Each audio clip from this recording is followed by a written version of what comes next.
किसी तालाब में बहुत सी मछलियाँ रहती थीं।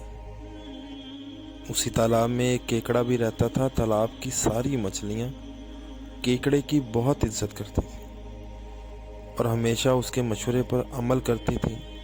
एक दफ़ा बारिश बिल्कुल नहीं हुई और गर्मी इतनी तेज़ पड़ी कि तालाब खुश्क होने लगा और थोड़ा पानी रह गया। तालाब की मछलियाँ बहुत परेशान हुई। सब मिलकर केकड़े के पास गईं ताकि वो जान बचाने का कोई हल सोचे। केकड़ा खुद भी बहुत परेशान था। उसकी समझ में कुछ ना आ रहा था कि वो इस मुश्किल में मछलियों की क्या मदद करे। इतने में एक बगला उड़ते हुए आया। आते ही केकड़े से कहा, मैंने सुना है कि कल कुछ शिकारी तालाब में आएंगे और सारी मछलियों को जाल में पकड़कर ले जाएंगे। केकड़ा पहले ही इस बारे में बहुत फिक्रमंद था। इस खबर ने उसको और फिक्रमंद कर दिया।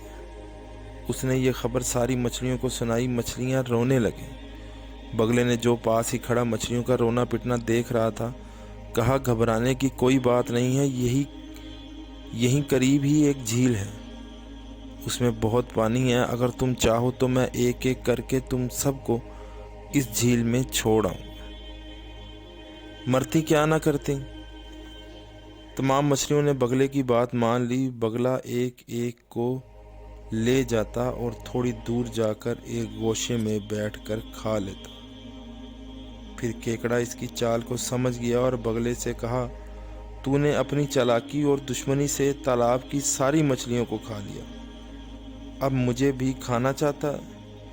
ये कहते ही केकड़े ने उछलकर बगले का सर अपने मुंह में पकड़ लिया। बगले ने बहुत कोशिश की, लेकिन वो अपना सर केकड़े के मुंह से आज़ाद ना करा सका और आखिर में दम घुट जाने से हलाक हो गया और अपने किए की सज़ा पाई।